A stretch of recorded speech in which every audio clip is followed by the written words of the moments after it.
आफाक अहमद साहब के साथ जेल में क्या हुआ, आज फिर उनके साथ पुलिस वाले बहुत ज्यादा, और जज ने क्या रिमार्क्स दिए। अल्ताफ हुसैन के बाद आफाक अहमद की तकरीर पर भी क्या पाबंदी लगने वाली है। अदालत के कटहरे में क्या मामलात हुए। डॉक्टर फारूक सत्तार भी क्या गिरफ्तार होने वाले हैं। और फिर जगह जगह बैनर्स किस चीज के लग गए हैं। एमक्यूएम एक मौकिफ पर क्यों नहीं आ सकी है। सिंध असेंबली के अंदर किस कातिल का पुरतपाक इस्तकबाल किया गया। बहुत अहम और तहलका अंगेज खबरें आपकी खिदमत में पेश होगी। आज अपने प्रोग्राम का बाकायदा आगाज करते हैं अपने परवरदिगार के शुक्र से। आज अदालत में आफाक अहमद को किस तरीके से पेश किया गया, वहां पर क्या मुकालमा हुआ, वहां पर जज के रिमार्क्स क्या थे।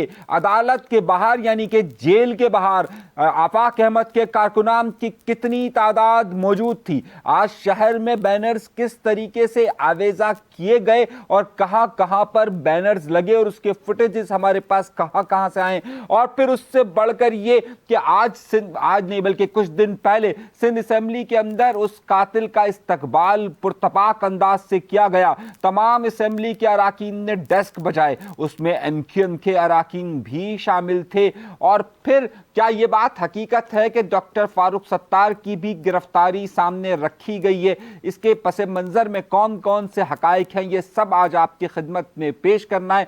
लेकिन उन सबसे पहले एक छोटी सी दरख्वास्त हर बार आपसे करता हूं और इस बार भी कर रहा हूं कि अगर आपने चैनल सब्सक्राइब नहीं किया तो डरिए मत और चैनल के सब्सक्राइब का बटन जरूर दबाइए, क्योंकि हम अपनी मंजिल के बहुत ज्यादा करीब हैं। डरिए मत, क्योंकि हमने ये बात भी देखी है कि तकरीबन 60% ऐसे लोग हैं कि जिन्होंने हमें सब्सक्राइब नहीं किया लेकिन हमारी वीडियो जरूर देखते हैं। डर और खौफ के इस आलम से निकलिए और सब्सक्राइब जरूर कीजिए। आगाज करते हैं, आइए गुफ्तगू के सिलसिले का आगाज करते हैं। सबसे पहले यहां से कि आज आफाक अहमद साहब के केस को अदालत यानी एटीसी कोर्ट जो कि इस वक्त क्लिफ्टन के अंदर मौजूद है, वहां से शिफ्ट कर दिया गया था एटीसी कोर्ट नंबर 6 के अंदर। एटीसी कोर्ट नंबर 6 अदालत वो है कि जो कि जेल के अंदर की जाती है। आफाक अहमद साहब की सिक्योरिटी के पस मंजर में ये बात कही गई, लेकिन दर हकीकत वजह यह है कि हुकूमत ये नहीं चाहती थी कि आफाक अहमद साहब को कोर्ट में पेश किया जाए। मीडिया कवरेज हो सिमिलरली बिल्कुल उसी तरीके से कि जिस तरीके से इमरान खान पर वहां पर जेल में ही मुकदमा चलाया जा रहा है। लेकिन यहां बहुत बड़ा और बहुत वाज़ेह फर्क सामने आया। यह बात कही गई कि आफाक अहमद का मुकदमा सुबह सवेरे शुरू किया जाएगा और आज तवक्कुआत यह थी कि बहुत शायद हो सकता है कि इन्हें जेल हो जाए। लेकिन आज जब मुकदमा शुरू हुआ तो इंतजार होता रहा। अर्ली सुबह यानी कि तकरीबन 7:30 बजे से आफाक अहमद साहब के कारकुनान जेल के बाहर मौजूद थे। वाज़ेह है कि कल पूरे शहर के अंदर आफाक अहमद साहब के हवाले से बैनर्स आवेजा किए गए। यहां तक कि डिस्ट्रिक्ट सेंट्रल में अजीजाबाद यानी कि 90 के इर्द गिर्द भी उनके बैनर्स आवेजा किए गए, जो हम आपको अभी दिखा रहे हैं। उसके बाद सेंट्रल ईस्ट सब जगह आवेजा किए गए और ये बात के लिए खास तौर पर आफाक अहमद साहब के जो कारकुनान हैं वो इस बात के लिए तैयार थे कि अगर उनकी वहां से रिहाई होती है तो भी उनके लिए तैयार थे। और उस हवाले से तकरीबन सैकड़ों की तादाद में उनके लोग वहां पर मौजूद थे, जिसके फुटेज मैं आपको दिखा रहा हूं। अब 7 बजे से ये लोग वहां जमा होना शुरू हो गए। 8 बज गए, 9 बजे अदालत का वक्त था, लेकिन उस वक्त भी कार्रवाई शुरू नहीं हो सकी। वहां पर अंदर जेल के अंदर अदालत के अहाते में सिर्फ 1-2 सहाफियों को और उसके साथ साथ सिर्फ और सिर्फ वकला को और आफाक अहमद साहब के कारकुनान में से सिर्फ इनकी मरकजी लीडरशिप के 2 से 3 लोगों को ही जाने की इजाजत दी गई। बाकी आम आवाम के लिए और सहाफियों को वहां पर इजाजत नहीं दी गई। अब मामला यहां से यह था कि 11 बजे के बाद वहां पर अदालत की कार्रवाई शुरू होती है। आफाक अहमद साहब को अदालत में पुलिस के घेराव के अंदर लाया जाता है और उन्हें मुकम्मल तौर पर पुलिस ने घेर के रखा होता है। किसी को उनसे गुफ्तगू करने की इजाजत नहीं दी जाती। जब इंसदाद दहशतगर्दी की अदालत नंबर 6 के जज साहब तशरीफ लाते हैं तो उसके बाद सरकारी वकील वहां पर मौजूद होती है। मैं नाम नहीं ले रहा जानबूझ के, सरकारी वकील वहां पर मौजूद होती है और वो इस बात को कहती है कि हमें अभी तक चालान नहीं मिला। तो सबसे पहले ये बात होता है कि भाई ये मुकदमा किस बेसिस पर दर्ज किया गया है। यहां पर हैरत अंगेज तौर पर 2 मुकदमा आफाक अहमद साहब पर थे, लांडी और कोरंगी के, और तीसरा मुकदमा सुरजानी में भी जो नामालूम था उसे मालूम करके यहां दे दिया गया। 2 का चालान दिया गया, तीसरे का नहीं दिया गया। वहां आईओ से पूछा गया कि भाई आफाक अहमद साहब को किस हवाले से गिरफ्तार किया गया है, तो उन्होंने कहा कि इन्होंने बयान दिया था। तो जज साहब ने ये रिमार्क्स दिए कि भाई बयान तो मैंने भी पढ़ा है, मैंने बाकायदा पढ़ा है कि उसमें तो कोई ऐसी बात नहीं है कि जिसकी बुनियाद पर गिरफ्तार किया जाए। क्या आपने सिर्फ एक तकरीर और एक बयान की बुनियाद पर गिरफ्तार किया गया है? हैरत अंगेज तौर पर आपको याद होगा कि अल्ताफ हुसैन साहब को भी एक सियासी बयान की बुनियाद पर एक बयान दिया था उन्होंने, उसके बाद उन पर पहले 2015 की पाबंदी की बात कर रहा हूं, 2015 में उन पर पाबंदी आयद कर दी गई थी और 2015 के बाद जो उन पर बाकायदा उनकी सियासी सरगर्मियों पर पाबंदी आयद हुई 2016 में आयद हुई, 22 अगस्त 2016 में जब उन्होंने पाकिस्तान के हवाले से बात की थी। लेकिन 2015 में भी जब इनके ऊपर पाबंदी आयद की गई थी तो बाकायदा वहां पर हाईकोर्ट ने ऑर्डर दिया था, पेमरा ने नोटिस जारी किया था और अल्ताफ हुसैन साहब की तकरीर पर 2015, मेरे लफ्जों पर गौर कीजिएगा, पाबंदी आयद कर दी गई थी। तो यहां पर भी इस बात को बड़ा देखा जा रहा था कि इंसदाद दहशतगर्दी की अदालत में आईओ साहब बार बार इस बात को कह रहे थे कि जनाब इन्होंने बयान दिया, इन्होंने तकरीर की, इन्होंने बयान दिया, इन्होंने तकरीर की। तमाम वकला, तमाम वहां पर जो लोग मौजूद थे और खुद आफाक अहमद साहब भी ये बात सोच रहे थे कि कहीं ऐसा मामला तो नहीं है कि उसी तकरीर की बेसिस पर आफाक अहमद साहब की तकरीर पर भी सन 2015 में अल्ताफ हुसैन साहब की तकरीर पर जिस तरीके से पाबंदी लगी थी इस तरीके से पाबंदी लगा दी जाएगी। जज साहब ने कहा कि भाई ये जो बयानात है ये तो अमूमी बयान है, इसमें तो जिक्र नहीं किया गया कि जनाब कोई दहशतगर्दी का या किसी तरीके से जलाओ घेरा का तो कोई जिक्र नहीं किया गया, इसमें तो सिर्फ अल्टीमेटम दिया गया था, इस बुनियाद पर आपने इन्हें गिरफ्तार कर लिया। आईओ साहब ने वहां कहा, ये बात सामने आई है कि जो वहां से रिपोर्ट हुआ वो ये कहा गया कि जनाब ये तो मुकदमा बिल्कुल उन्होंने बयान दिया है और बयान की बुनियाद पर ही है, बयान की बुनियाद पर इनको गिरफ्तार किया गया है। तो उन्होंने कहा कि जनाब आप इसकी तैयारी कर आए। वहां पर अदालत में जो प्रोसिक्यूशन थी यानी कि जो सरकारी साहिबा थी उन्होंने कहा कि जनाब हमें वक्त दिया जाए 1 हफ्ते का केस को स्टडी करने के लिए। अब जाहिर है ये डिले टैक्टिक्स होती है, सेम आपने आजकल इमरान खान के भी केसेस को देखा होगा, इसी तरह की डिले टैक्टिक्स होती हैं। जज साहब ने कहा कि जनाब हम आपको 2 दिन का वक्त देते हैं। अब 19 तारीख का वक्त आ रहा था और 19 तारीख के वक्त के बाद ये मामला तय हुआ कि जनाब 19 तारीख को सरकारी एक छुट्टी है तो इस तरह से 20 तारीख दी जाए, यानी जुमेरात के दिन आफाक अहमद साहब की अब समाअत होगी। मामला ये डाउट ये कि अगर आफाक अहमद साहब की 2 केसेस में अगर जमानत होती है तो तीसरा केस भी वहीं पर मौजूद है तो इनकी गिरफ्तारी इसमें रख दी जाएगी, या आफाक अहमद साहब पर मजीद मुकदमा दर्ज कर दिए जाएंगे। अगर इनमें रिहाई होती है तो फिर दूसरे केसेस में हो जाएगी, या अल्ताफ हुसैन साहब की तरह आफाक अहमद साहब की तकरीर पर भी पाबंदी लगाई जाएगी। पूरे शहर में इस हवाले से चमगोइयां हो रही है। एक सर्वे करवाया गया, उस सर्वे में यह भी बात दर्ज की गई, ये सर्वे का रिजल्ट मैं आपके सामने रख रहा हूं, जिसमें यह पूछा गया था कि पाकिस्तान की आवाम से कि क्या आफाक अहमद साहब का मुकदमा भी टीवी पर लाइव दिखाना चाहिए। तो अक्सरियत ने कहा कि बिल्कुल ये लाइव दिखाना चाहिए ताकि लोगों को पता चल सके कि ये मामला क्या है। इस वक्त आफाक अहमद साहब का टॉपिक हॉट हो चुका है। हॉट का मतलब यह है कि इस वक्त इंतहाई गर्म माहौल है। मजीद आपको कोर्ट की तस्वीर बता रहा हूं। उसके बाद आफाक अहमद साहब से कुछ सहाफियों की मुलाकात भी हुई। आफाक अहमद साहब ने वहां पर वाज़ेह तौर पर यह बयान दिया है कि भाई मैं डंपर माफिया के हवाले से किसी तौर पर भी अपनी आवाज को खत्म नहीं करूंगा, बल्कि यहां पर लोग कत्ल हो रहे हैं। मैं इस कत्ल का ताल्लुक एक कौम से नहीं है, चाहे उसमें कत्ल होने वालों में महाजिर भी हैं, पश्तून भी हैं, सिंधी भी है, सराइकी भी हैं, ये तमाम लोग शामिल हैं। मैं उन तमाम की आवाज़ बनकर बात कर रहा हूं। इसे सिर्फ एक माफिया के खिलाफ जंग समझा जाए, इसे किसी कौम के खिलाफ जंग ना समझा जाए। और जो लोग भी इसे 2 लिसानी इकाइयों के दरमियान तसादुम बता रहे हैं, मैं हरगिज़ ये नहीं चाहता। उसके बाद आफाक अहमद साहब से चंद सवालात किए गए कि क्या आफाक अहमद साहब ऐसा तो नहीं है कि आपकी तकरीर पर भी पाबंदी आयद कर दी जाएगी।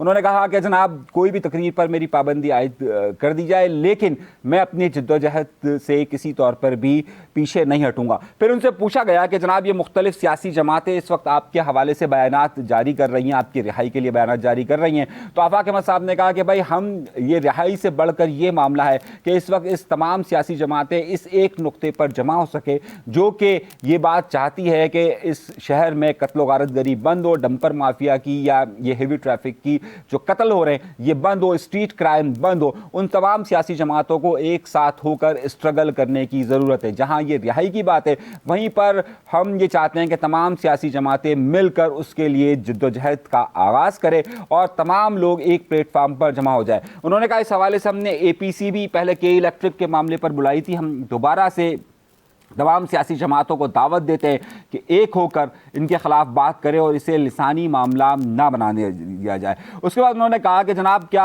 आपको ये भी लगता है, सहाफ़ियों के सवालात के जवाब उन्होंने आफाक अहमद साहब ने जो दिए वो मैं आपको तफसील के साथ बता रहा हूँ, कि कहीं आपको ये तो नहीं लग रहा कि जनाब ये लिसानी बुनियादों पर हो रहा है कि आपकी तकरीर पर भी ऑब्जेक्शन उठाया जा रहा है, अगर आपकी तकरीर पर भी पाबंदी आयद कर दी गई तो आप क्या करेंगे? तो वहाँ पर आफाक अहमद साहब ने कहा कि जनाब आप कितने लोगों की आवाज़ों को बंद करेंगे कि अगर आप सिर्फ इसी वजह से कम्युनिटी बेस पर, यानी कि सिर्फ महाज शनाख्त की बुनियाद पर अगर आप लोगों की आवाज़ को बंद करना चाहते हैं तो ये देखिएगा कि हर घर से फिर आवाज़ बुलंद हो रही है। इस वक्त ये सिर्फ मेरी आवाज़ नहीं है, बल्कि इस वक्त आफाक अहमद हर घर से उनकी आवाज़ आ रही है और हर घर में एक ही बात हो रही है। आप ये देखिए कि इस वक्त आप जितनी आवाज़ों को बंद करने की कोशिश करेंगे उतनी ही आवाज़ें आगे बढ़ेगी। उसके बाद कुछ उनकी तंजीम के लोगों ने भी उनसे मुलाकात की, लेकिन उसमें ज़ाहिर पुलिस का घेराव था तो वहाँ पर उनके तंजीमी हवाले से कोई बातचीत नहीं हो सकी।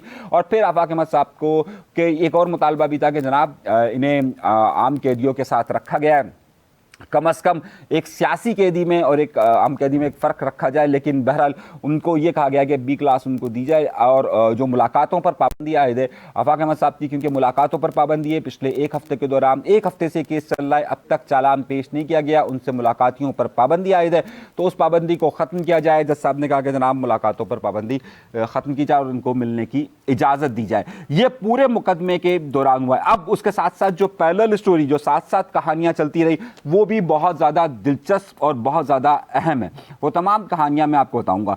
उसके बाद गुज़िश्ता रोज़ यानी कि इतवार के रोज़ फारूक सत्तार साहब ने दो MNAs के साथ ये तस्वीर आप देखिए, उनके साथ उन्होंने प्रेस कॉन्फ्रेंस की। इस प्रेस कॉन्फ्रेंस में दो बड़े सवालात सबसे पहले उठे। मुस्तफ़ा कमाल साहब, या जिस तरीके से अनाउंस किया गया था कि अराकीन असेंबली के साथ वो करेंगे, उस वक्त खालिद मकबूल सिद्दीकी साहब बहादुराबाद मरकज़ के अंदर मौजूद थे, लेकिन उन्होंने प्रेस कॉन्फ्रेंस नहीं की। मुस्तफ़ा कमाल साहब अलहदा नजर आए। मुस्तफ़ा कमाल साहब आफाक अहमद साहब की गिरफ्तारी और फिर जो डंपर माफिया के साथ वो डील की बात, यानी SOP तय करने की बात कर रहे हैं, वो एक अलग है।